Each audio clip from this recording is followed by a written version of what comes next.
Hailing from the vibrant township of Kwa-Thema in Ekurhuleni, jazz musician Mdu Mtshali's influence, it reverberates through the jazz universe. Dubbed simply the Prodigy, he embodies the spirit of bridging historical legends like Winston Mankunku Ngozi, as well as Gideon Nxumalo, Bheki Mseleku, as well as Kippie Moeketsi.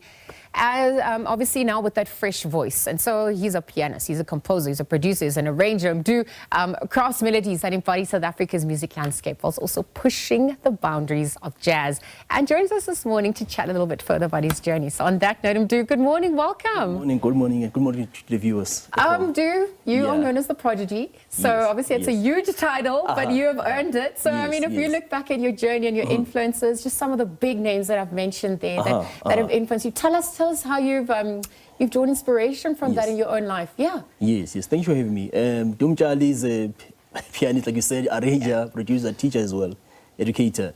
So it's been 25 years now. I've been in the music industry. You know, I've produced for a number of artists in the jazz space and different genres as well. You know, the likes of the late Dr. Nxumalo, you know, your Dr. Malombo, Philip Tabane, you know, those projects are major projects. But yes, I've just released an album, Kwa-Thema. It's my debut album. I mean, finally, after 25 years, right? Yes. I've been behind the scenes as a producer. Exactly. And so I wonder what that transition has been like for you to assert yourself now and come out. What does that 25-year milestone mean for you in your debut era? You know, well, it's amazing because, you know, having been in the industry, you know, I've experienced a lot of things. And like I said, I've worked with a lot of artists, and I wanted to capture my own sound, you know.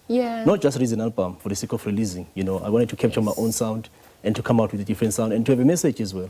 Because this particular album has a message, a very important message.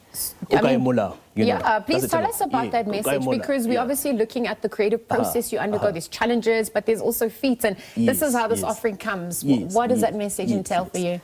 Well, Kwa-Thema is a Sotho word. Some will say, why this guy is a Zulu, why are you saying Kwa-Thema? You know, I grew up in Kwa-Thema. Like you said, Kwa-Thema is east of Johannesburg, Ekurhuleni. So there is different. Kwa-Thema is different in a way that your neighbor could be a Zulu, Xhosa. It's not like other townships where you say there's Amapedini, Emazulwini, Emasuthwini. There we live amongst each other and we learn different cultures. So Kwa-Thema, I grew up with a lot of Pedi. My friends were Pedi, so I love Pedi.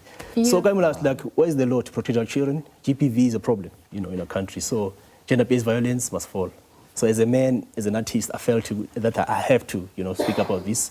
GPV, gender-based violence. Every time you open the SABC news, a child has been raped, a woman has been killed. And funny part is that most of those killings are boyfriends and husbands sometimes, you know, which is a problem, you know. So this album is really addressing that. Gender-based violence is a big problem. So that's what I'm on. And you know, thank you for speaking to that, because we know what jazz has done in our own country when it's come to, you know, adding a voice to what was happening here. They've really highlighted our plight as a country when we wanted democracy. And so as we look, you know, 31 years and beyond, obviously now there's other societal ills that come to the fore. So thank you for also using your platform to shine a spotlight on such important matters. Even the evolving sound of jazz and South Africa's contribution. I mean, 25 years is a beautiful way to reflect back and see that journey. And tell us a little bit more about that evolution that you're witnessing as an artist. You know what? I'm happy that there's young artists coming up, you know. Like I said, I'm an educator and a teacher. I like to teach young children music. Because when I grew up, there was no music teaching, you know. I had to finish matric first and then go to varsity, and then you don't even know what is a note or music notation and stuff. So you know, it's for me, it has evolved a lot, jazz as a genre, but also it's to give back to my community. I'm educating, you know, teaching at Kwa-Thema schools and doing that and producing as well. But I like what is happening now, because young musicians, you know, or younger people are into jazz space more, and they, you know, to play an instrument. You know, sometimes I say, you don't have to be a musician to play an instrument. You know, you can just play an instrument. It's good to play a musical instrument. You can pick up a guitar or saxophone or piano. it's a beautiful thing to do. So that's so comforting. It just seems so daunting because obviously there's that 10,000-hour rule that you know. So it's about the practice and really understanding who you are, how you connect to the instruments as well, the discipline. Talk to us about who would have helped to hone that in your journey along the way, especially that you know that when you knew the process became the purpose for you. Yes. So when, like I said, when I finished my matric, I came to Joburg. Because I taking my album from Joburg with Love. You know, I stayed in the 90s. I stayed in Beria and Hillbrow. Then it was, you know, then South Africa happened, you know. So, but I love Joburg. You know, it's a big city, vibrant city. So I went to a school called Isai College. That's when I started my musical journey. And then I went to UCT. I'm at Vets now. So it continues. You know, it's learning. In music, you never say you've arrived. You know, you continue learning. You know, so I'm still studying it anyway. Even now. If you, and then, I mean, obviously, because you're committed to lifelong learning, if you're looking at the live performances as well, making a resurgence post-COVID, and just the appreciation of music and arts as well. Are you also satisfied with that? But when we look at the logistics side, we look at the infrastructure and support side, the environment as well. What more could be done on that front from government, from sponsors, private sector, etc.? It's a pity that, you know, I wouldn't want to criticize, but, you know, the arts and culture ministry is very important to our community. As a community as a whole, you know, arts and culture is very important. So the culture, you know, if you don't know where you're coming from, you'll never know where you're going, excuse me. So arts and culture ministry, for me, you know, I would put in more money, you know, to try and develop the culture, you know. Culture as a whole, as a people, you know, our culture is very important, you know. The late Bheki Mseleku said something very profound. He said, I mean, in the next 20 to 30 years, we'll say, we used to be Africans, we used to speak Zulu, we used to speak Sotho. Anyway, the way it's going. So, but culture is very important, you know, to know our languages. To know our languages, to know who we are as well. Yes.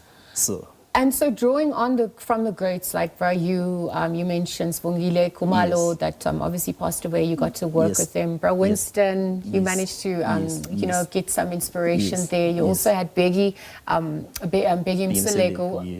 Tell us a little bit more about some of the unique lessons you got from their journeys as well. Yes, the late Dr. Nxumalo, may he rest in peace. I worked with her for 10 years as musical director. I produced her latest offering, Breath of Life. She was a wonderful person, wonderful musician. I learned a lot from her, you know, taught a lot with her as well around the world. So she was an inspiration, you know. And Bheki Mseleku as well, I met him when I was doing Blue Monk. By the way, in my album, there's a song dedicated to the two of those musicians. Beautiful. Mr. Bheki Mseleku and Winston Mankunku Ngozi. So may they rest in peace. They're really inspired. Favorite space that you performed in to date, or are you still looking forward to? I mean, now as you debuted, right? Yes. You've obviously worked behind the scenes. So where are you looking forward to the most for the debut? Well, I've just launched my album at Vets, Seabrook, and then I did my other performance at hometown, Kwa-Thema. It was so wonderful. Spectacular. You've had the blessing from your people, from your hometown, so the world's your oyster. You know what. Thank you, Mdu, for joining us. It's not goodbye. I know you're going to be performing for us in just a moment, so we're looking forward to that. But this morning, Mdu Mtshali, of course, he's known as the Prodigy, shared his journey with us. 25 years in the industry. He's now come on to release his debut album. And of course, he hails from the East Rand, taking jazz on global stages. We're looking forward to what this next chapter of his life also entails. Thank you again to him for joining us.